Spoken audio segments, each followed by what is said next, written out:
Commander Thea Winters hadn't expected to find anything extraordinary during her routine survey of Europa's northern ice fields. The Jupiter moon's endless expanse of frozen terrain had become familiar over the past 6 months of her mission, each day bleeding into the next in an endless cycle of sample collection and analysis. The storm came without warning, even Europa's sophisticated weather monitoring systems failing to detect its approach. Sheets of methane ice hammered against her rover's reinforced windows as Thea fought to maintain control of the vehicle. Through the swirling maelstrom, her instruments detected something impossible, a heat signature where none should exist. "Base, this is Commander Winters," she reported, adjusting her course toward the anomaly. Picking up thermal readings at coordinates 47 Mark 82. Requesting permission to investigate. Static crackled through her comm system. The storm was interfering with communications, leaving her effectively alone on the hostile surface. Standard protocol dictated she should return to base immediately, but something about that heat signature called to her, defying everything they knew about Europa's frozen wasteland. Making a decision that would change human history, Thea guided her rover toward the mysterious reading. As she drew closer, her sensors began picking up more anomalies, crystalline formations that seemed to pulse with an inner light, electromagnetic patterns that danced across her instruments like aurora borealis. The heat signature led her to a massive ice formation, its surface carved with patterns too precise to be natural. As Thea stepped out of her rover in her bulky environmental suit, the wind died suddenly, creating an eerie pocket of calm. The crystalline structures around her thrummed with energy. She could feel even through her suit's insulation. "This is impossible," she breathed, her words fogging her helmet's faceplate. The formations weren't just growing. They were moving, restructuring themselves before her eyes. And at their center, emerging from the ice like a butterfly from a chrysalis, was a being that defied explanation. It appeared humanoid at first glance, but its body seemed composed entirely of living crystal, transparent in some places and opaque in others. Patterns of light danced beneath its surface like liquid starlight. As it turned to face her, Thea found herself staring into faceted eyes that held both ancient wisdom and innocent curiosity. "You are not what I expected to find in this place." The being spoke, its voice resonating directly in her mind.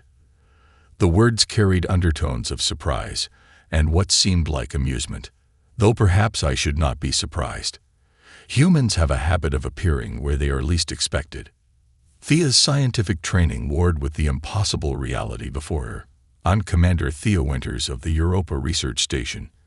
I mean you no harm." She kept her voice steadied despite her racing heart.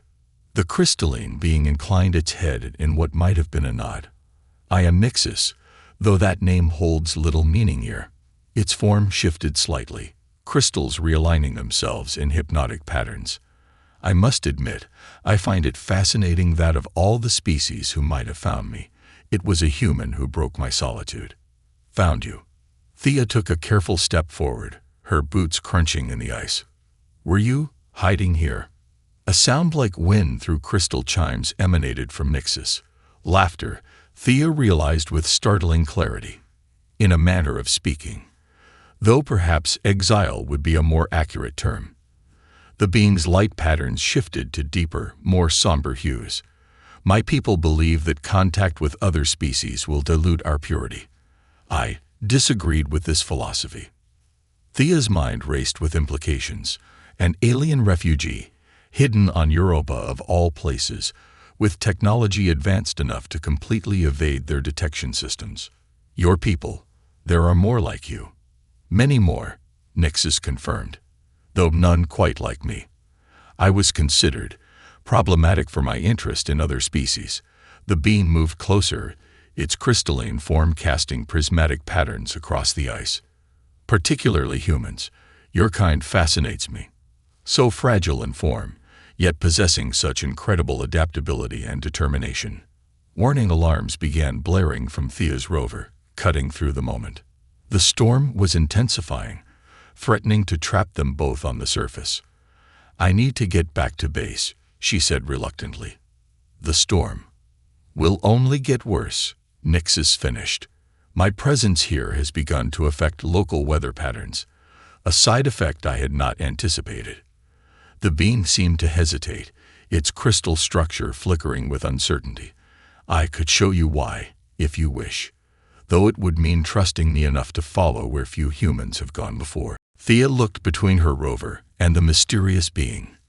Knowing she stood at a crossroads of history, every scientific instinct told her to retreat, to report her findings and wait for proper protocols to be established. But there was something in Nixis's manner, a loneliness that resonated with her own isolated existence on this frozen moon. Show me, she decided, her voice firm. But first, I need to contact my base. They need to know I'm safe, even if I can't tell them everything yet. Nixis's form brightened with what seemed like pleasure, a wise precaution. Your sense of duty to your people is admirable. The being gestured, and suddenly Thea's communication system cleared of static. Please, make your call. Then I'll show you wonders your people have only dreamed of. As Thea radioed in a carefully worded message about taking shelter from the storm, she couldn't help but smile behind her faceplate. She had come to Europa seeking scientific discoveries, but instead might have found something far more precious. First contact with a species that could change humanity's understanding of life itself. What she didn't know yet was that this meeting would spark a chain of events that would reshape not just human-alien relations, but the very nature of both their species. As the storm raged around their protected bubble of calm, Thea Winters took her first step toward a destiny neither she nor Nixis could have predicted, one that would prove that the greatest discoveries often come not from scientific inquiry, but from the simple courage to reach out to another lonely soul among the stars. The descent into Europa's depths defied everything Thea thought she knew about the moon's composition. Nixis led her through passages that seemed to form themselves as they walked, crystalline structures growing and shifting to create corridors that sparkled with bioluminescent light. Your scientists believe Europa's ocean lies beneath miles of solid ice, Nixis explained, its mental voice tinged with amusement. They are not entirely wrong, but they fail to understand the true nature of what they study. The ice here is alive, in its own way, responsive to those who know how to communicate with it. As if to demonstrate, Nixis pressed a crystalline hand against the corridor wall. Ripples of light spread from the point of contact, and the passage ahead transformed, opening into a vast chamber that took Thea's breath away. A city stretched before them, but unlike any city human eyes had ever seen. Crystalline spires rose from the ice like frozen fountains, their surfaces alive with moving light. Structures that seemed to be both liquid and solid flowed into each other in impossible geometries.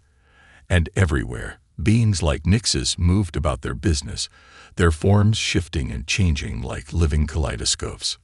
Welcome, Nixis said softly, to Luminara, the last free city of the crystalline collective. Thea's scientific mind struggled to process what she was seeing. Last free city? You mean there are others? Nix's form dimmed slightly, its patterns taking on darker hues. Once, there were many cities like this throughout the solar system's ice moons. But the collective's fear of outside influence led them to seal themselves away, to reject any contact with other species. Those of us who disagreed, the beam gestured to the city around them. We chose exile rather than isolation. As they walked through the city's crystalline streets, Thea noticed how other beings reacted to her presence.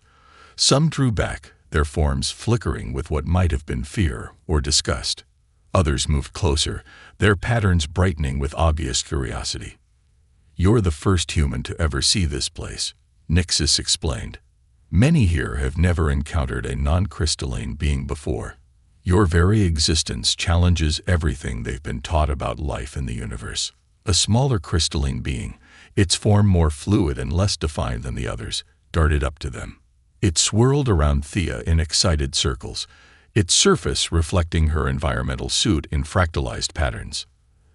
That's enough, Lyris, Nixis chided gently. Our guest isn't accustomed to such direct observation.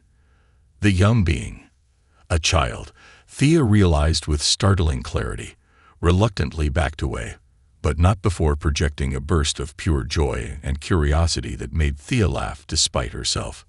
"They're beautiful," she said honestly. "Your whole city is beautiful, but I don't understand. Why hide something like this?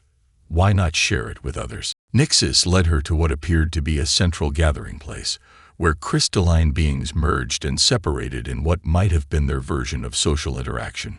Our abilities to reshape matter, to communicate through resonance, to exist in multiple states simultaneously, they come at a price. We are vulnerable to certain types of influence, particularly from beings whose consciousness operates on different frequencies than our own. The collective believes that contact with other species will eventually lead to our extinction. A new voice joined their conversation. Another crystalline being approached, its form larger and more intricately patterned than most. They fear that prolonged exposure to non-crystalline thought patterns will disrupt our ability to maintain cohesion. Elder Vex, Nixis acknowledged, its patterns shifting in what Thea interpreted as respect. "I apologize for not seeking permission before bringing an outsider to our sanctuary." The elder's form rippled in what might have been the equivalent of a shrug. "You have always followed your own resonance, Nixis. It is why you were chosen for the watching." The larger being turned its attention to Thea. "Though I suspect even you did not anticipate forming a connection quite like this." Thea felt a sudden shift in the atmosphere, a tension that hadn't been there before. "Connection?" she asked, looking between Nixis and the elder. "Show her," Elder Vex commanded softly. Nixis hesitated, then reached out toward Thea's helmet. "May I? I promise no harm will come to you." Against all logical protocol, Thea found herself nodding. Nixis' crystalline fingers touched her helmet, and suddenly she could see it, threads of light connecting her consciousness to Nixis, forming patterns that somehow felt both alien and familiar. "It shouldn't be possible," Nixis explained, its mental voice tinged with wonder. "Humans shouldn't be able to form resonance bonds with our kind. And yet, from the moment we met, your mind reaches out differently than any we have encountered." Elder Vex added, "Where others try to impose their patterns on us, your thoughts adapt, flow, change. It is fascinating." Thea tried to process this information, her scientist's mind racing with implications. Is this why the storm appeared? Because of this connection? "Partly," Nixis admitted. "My efforts to maintain isolation were disrupted by your presence. But there is more." The being's form shifted anxiously. "The collective, they monitor these moons. If they detected our resonance." As if on cue, alarms began to sound throughout the crystal city. Pure tones that set Thea's teeth on edge, even through her helmet. Elder Vex's form flared with sudden urgency. "They come," the elder announced grimly. "The collective has sent harmonizers. They will try to sever all unauthorized resonances, including yours." Thea looked at Nixis, seeing her own determination reflected in the being's crystalline face. "Then we'll have to show them why that's a bad idea," she said firmly. "Together." Nixis' form brightened with what could only be described as fierce joy. "Together," it agreed, as the first tremors of the approaching harmonizers began to shake their crystalline world. The harmonizers arrived like a wave of living mercury, their crystalline forms more rigid and uniform than the citizens of Luminera. They flowed through the city's outer defenses as if they weren't there, their presence disrupting the natural resonance of the crystal structures around them. "They're trying to impose order," Nixis explained, its form flickering with barely contained anger. "To force everything and everyone into their approved patterns." Thea watched as the citizens of Luminera scattered before the advancing harmonizers. Younger crystalline beings were ushered into safer depths by their elders, their forms dimming to near invisibility. "How do we fight them?" "Not by force," Elder Vex answered, their larger forms serving as a barrier between the harmonizers and a group of retreating citizens. They draw power from resistance, using it to justify their actions. The more we fight, the more they claim we are corrupted. A blast of pure resonance energy swept through the chamber, causing the crystalline structures to vibrate painfully. Thea's suit sensors went haywire, and she felt pressure building in her ears despite her helmet's protection.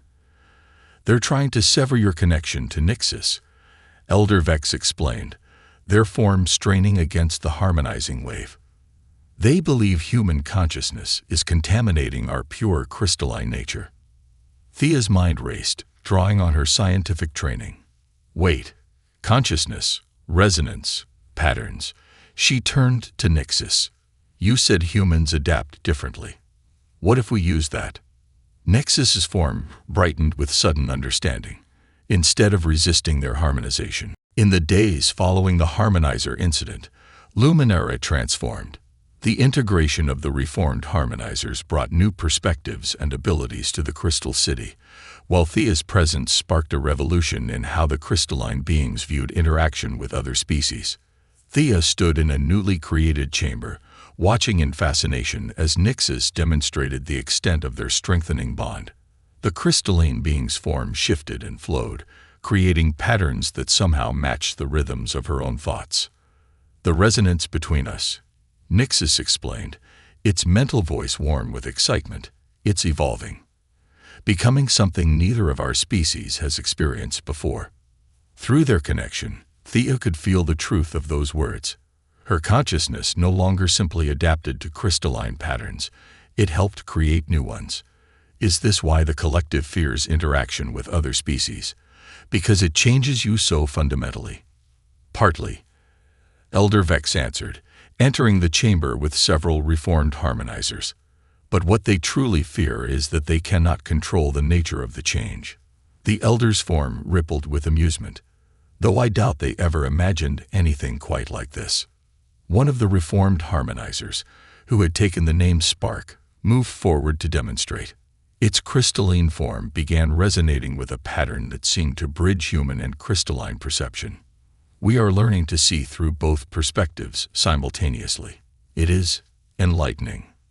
Thea watched as Spark created a display of shifting light and crystal that told the story of Earth's oceans, not as mere bodies of water, but as dynamic systems of life and change. The crystalline interpretation added depths of understanding that even the most advanced human sciences hadn't achieved. "Your species sees patterns we never considered," Spark explained. "You find order in chaos and possibility in imperfection. It is changing how we understand our own nature." Nixis moved closer to Thea, their resonance harmonizing automatically. "But it's more than just understanding, isn't it?" the being asked softly. "Tell them what you discovered about the ice." Thea nodded, pulling up data on her suit's display. "Europa's ice. It's not just responsive to crystalline manipulation. It contains patterns similar to human brainwaves. When we work together, combining human consciousness with crystalline resonance." She gestured, and Nixis responded instantly. Together, they created a demonstration that made Elder Vex's form flare with astonishment. The ice around them didn't just shift and flow. It came alive with new possibilities, forming structures that were neither purely human nor purely crystalline in design. "The implications are staggering," Elder Vex observed. "If we could apply this understanding to other ice moons, other environments." "It goes beyond that," Thea said, sharing a meaningful look with Nixis. "Our research suggests that consciousness itself, whether human or crystalline, is just another form of resonance. The patterns we're creating together, they're not just changing the ice, they're changing us." As if to demonstrate, Nix's form shifted into something new, a crystalline structure that somehow incorporated aspects of human cellular organization while remaining true to its own nature. "I can maintain coherence in environments that would have been impossible before. And Thea, I'm starting to see crystalline patterns naturally," she finished. "Not just through our bond, but everywhere. It's like gaining a whole new sense." The implications weren't lost on anyone in the chamber. This wasn't just adaptation. It was evolution, driven by the voluntary exchange between species. Everything the collective had feared about contamination was happening, but instead of destruction, it was bringing transformation and growth. The collective will see this as confirmation of their worst fears, one of the reformed harmonizers warned.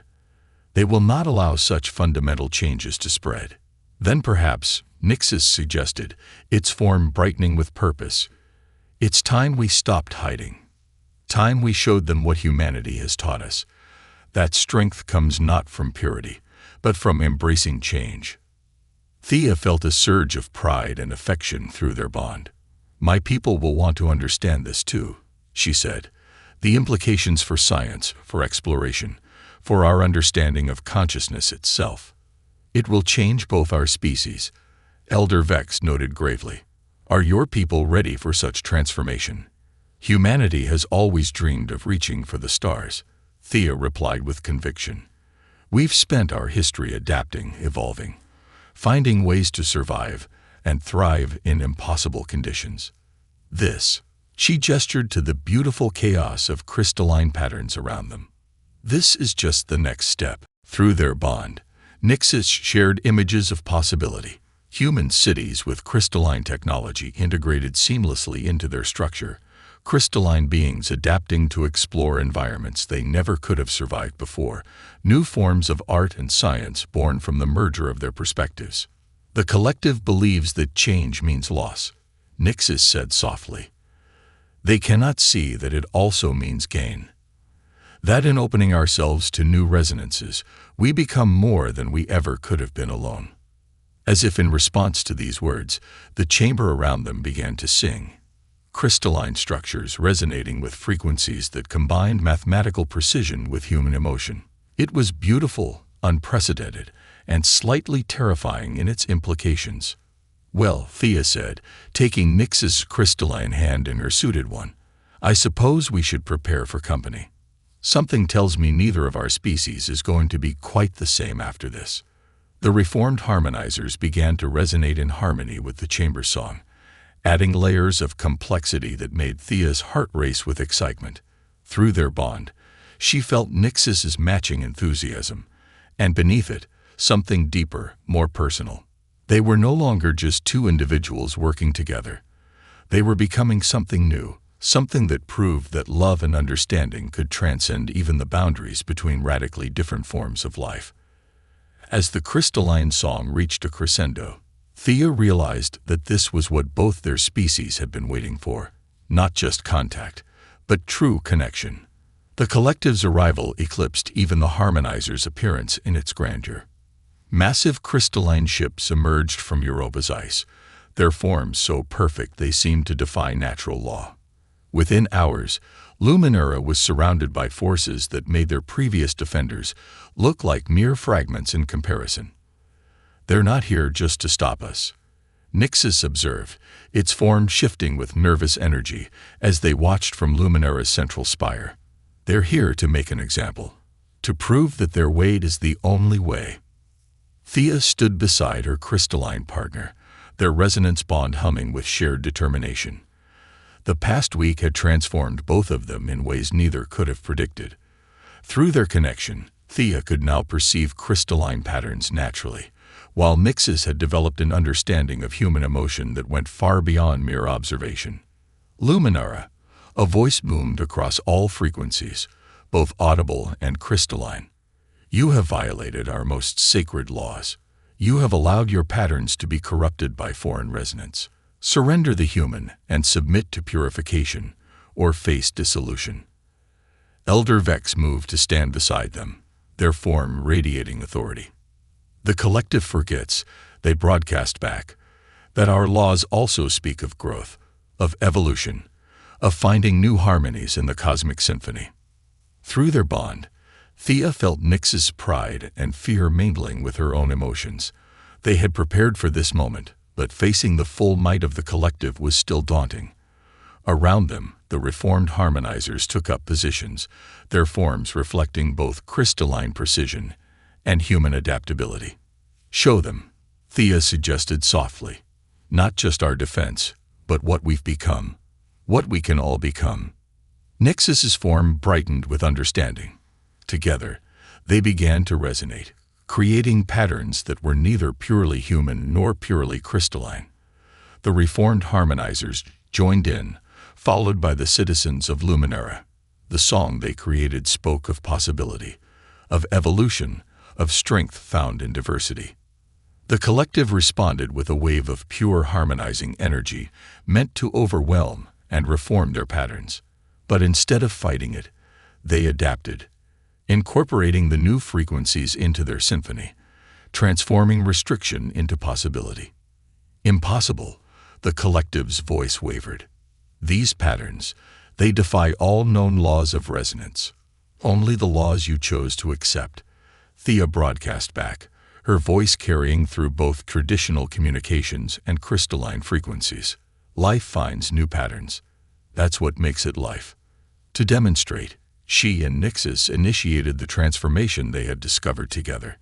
The ice around Luminara came alive with new possibilities, structures that combined organic and crystalline properties in ways that shouldn't have been possible. Through their bond, they showed the collective visions of the future. Human cities enriched by crystalline technology, crystalline beings exploring the galaxy alongside human partners, new forms of art and science born from their collaboration. Your fear of contamination blinds you to the power of growth, Nyxus declared. Look at what we've achieved in mere days of true cooperation. Imagine what we could become in years, in centuries. The collected ships wavered, their perfect formation showing signs of uncertainty. Among their ranks, individual crystals began to resonate with the new patterns, drawn to the possibility of change. You would risk everything we are. A new voice emerged from the collective, more individual than the others. All our history, our purity. We risk becoming more than we are, Elder Vex responded, as all life must, if it wishes to truly live. The reformed harmonizers demonstrated their own evolution, showing how they had maintained their crystalline nature while incorporating new ways of thinking. Their patterns were more complex now, more beautiful for their incorporation of chaos and change. Through it all, the bond between Thea and Nyxus grew stronger, becoming a beacon that proved beyond doubt that different forms of consciousness could not only coexist but enhance each other. Their resonance spoke of love that transcended physical form, of understanding that bridged the gap between stars. The collective's attack, when it came, was both expected and surprising in its desperation. They attempted to forcibly separate Thea and Nyxus, to break the bond that challenged their fundamental beliefs. But what they didn't understand was that the connection had grown beyond physical proximity, beyond even the normal limits of both human and crystalline consciousness. As the harmonizing energy tried to tear them apart, Thea and Nyxus demonstrated the true power of their union. Their combined consciousness reached out to the ice itself, awakening patterns that had lain dormant since Europa's formation. The entire moon resonated with their symphony, creating a display of such beauty and complexity that even the most hardened purists in the collective couldn't ignore it. You see, Thea projected, her consciousness intertwined with Nyxus. This is what we can achieve together. Not corruption, but completion. Not loss, but growth. One by one, the collected ships began to change, their perfect geometries giving way to more organic patterns. The transformation spread like ripples in a pond, each crystalline being finding its own balance between order and chaos. We have been. The collective's voice was different now, more harmonious than uniform. We have been preserved in our own fear for too long. In the aftermath, as the transformed collective ships joined in Luminara's song, Thea and Nyxus stood together at the heart of their city. Their bond hummed with possibilities yet to be explored, promises of adventures that would span not just space, but consciousness itself. Ready to meet my people? Thea asked, though she could feel Nyxus's answer through their connection. Ready to show both our species what we can become, Nyxus replied, its form shifting to combine the best aspects of both their natures. Together. Above them, Europa's ice sang with new frequencies, a symphony of human and crystalline consciousness that would echo across the solar system. They had not just made first contact or prevented a war. They had opened the door to a future where diversity meant strength, where change meant growth, and where love could bridge the gap between the most different forms of life. As Thea prepared to contact Earth with news that would change human history forever, she felt Nyx's consciousness merge with her own in perfect harmony. Whatever came next, they would face it as they had faced everything else, together, proving that the greatest discoveries come not from maintaining boundaries, but from having the courage to cross them.